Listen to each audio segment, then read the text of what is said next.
ఇదిగా మీరు అజయమూర్తి సార్ చెప్పండి. ఇప్పుడు బాబు గారి మాటలు విన్నారు కదా. సంపద మీరు ఎన్నికలకు ముందు సంపద గురించి మాట్లాడలేరా? సంపద గురించి ఒక ప్రణాళిక లేదా? సూపర్ 6 వాగ్దానాలు ఇచ్చారు కదా. ఈరోజు బాబు గారు మాట్లాడుతున్న మాటలను మీరు ఎట్లా చూస్తారు? మేము ఎన్నికల ముందే మేనిఫెస్టో చూసినప్పుడు వైసీపీ పార్టీ కానీ కాంగ్రెస్ పార్టీ కానీ ఏవైతే ప్రతిపక్ష పార్టీలు ఉన్నాయో మాకు ఆపోజిషన్ పార్టీలు అవి తీవ్రంగా విమర్శలు చేశాయి. ఇవి సాధ్యం కాదు, చంద్రబాబు నాయుడు గారు కూడా ఇలాగే గతంలో హామీలు ఇచ్చి నెరవేర్చలేదు, ఇవి అమలు చేయలేరు అని ఈ విధంగా చెప్పినప్పుడు ఇవి సాధ్యం కాదు అన్నప్పుడు మేము చెప్పింది ఏంటంటే మేము సమాధానం మేము సంపద సృష్టించి ఇస్తాము అని క్లియర్గా చెప్పాం. సంపద సృష్టించడానికి ఇప్పుడు వచ్చింది ఎంత టైం పట్టిందండి? ఒక 7 months కదా గవర్నమెంట్ వచ్చి.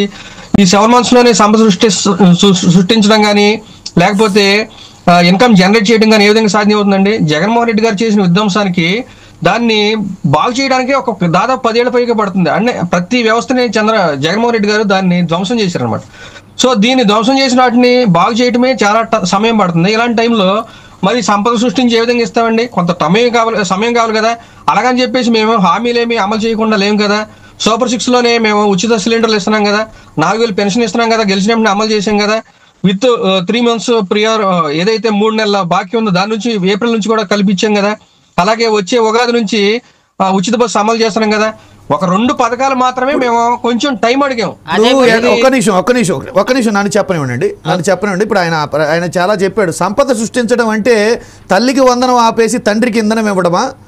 సంపద సృష్టించడం అంటే రైతు భరోసా ఆపేసి కార్పొరేట్ వ్యవస్థకి భూములు కట్టబెట్టడమా? సంపద సృష్టి అంటే తల్లిదండ్రులు లేని పిల్లలకి గోరు ముద్ద తీసేసి కార్పొరేట్ వ్యవస్థకి విందు భోజనాలు ఏర్పాటు చేయడమా? సంపద సృష్టి అంటే ఏంటి?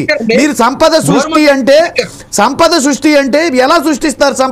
సంపద సృష్టి అంటే పేదవాడి కడుపు కొట్టి పేదవాడికి సంక్షేమ హాస్టల్లో భోజనం లేకుండా చేసి, చదువుకునే పేద పిల్లలకి తల్లికి వందనం లేకుండా చేసి, చదువు లేకుండా చేసి, వాళ్ళని చివరికి గత ప్రభుత్వంలో ఇచ్చిన ఉత్తమ విద్యా విధానాలను కూడా పక్కన పెట్టి ప్రభుత్వ పాఠశాలల్ని ప్రభుత్వ వైద్యాల్లో మందు పిల్లలు లేకుండా చేసి ఈరోజు సంపద సృష్టిస్తానని చెప్పేసి మాట్లాడుతున్నారు.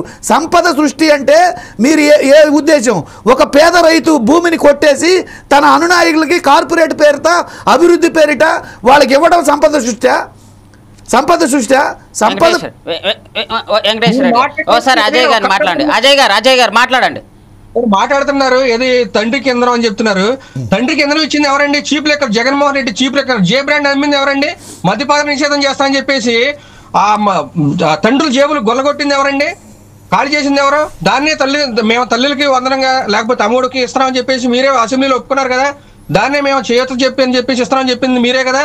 మీరు తండ్రుల జేబుల నుంచి కొట్టేసి ఆ నానబుడ్డి నుంచి కొట్టేసి ఆ డబ్బులు మీరు పథకాలు పనిచేసి మీరు ఏదో చెప్తున్నారు ఏంటండి? మేము పథకాలు పంచడం అంటే మేము సంపద సృష్టించడం అంటే ముందు మేము పెట్టుబడులు తీసుకొస్తాం, ఇన్వెస్ట్మెంట్ ఏం చేశారండి? ఒక్క నిమిషం మీరు ఆయన మాటలు ఇప్పుడు కళ్ళబొల్లి మాటలు ఎలా చెప్తున్నారంటే ఒక పక్క చంద్రబాబు నాయుడు గారు మేము ఇవ్వలేము అని చెప్తుంటే, చంద్రబాబు నాయుడు గారు మేము ఇవ్వలేమని క్లియర్గా చెప్తుంటే, మళ్ళీ సిగ్గు ఎగ్గు ఏమాత్రం లేకుండా మీరు వచ్చేసి మేము సంపద సృష్టిస్తామంటే, సంపద సృష్టి అంటే మీ ఉద్దేశంలో ఏంటి? పేదవాడి విద్యను దూరంగా పెట్టడమా? ఏ విధంగా ధర్మం కాదు అది. ఒక మాట మీరే చెప్తారు కానీ ఇప్పుడు చెప్పారు మీరు చెప్పండి. కాదు పథకాలు మీరేం చెప్పారు? పథకాల విషయం కాదండి. మీరు సంపద సృష్టి అంటే మీరు ఎలా సృష్టిస్తారో చెప్పాలి కదా. విధి విధానాలు చెప్పాలి కదా. ఎప్పట్లో అజయమూర్తి గారు ఇద్దరు రాగండి. ఒకసారి తులసిరెడ్డి గారిని అడిగి తెలుసుకుందాం. సార్, తులసిరెడ్డి గారు, అసలు ఎన్నికల ముందు వాగ్దానాలు టీడీపీ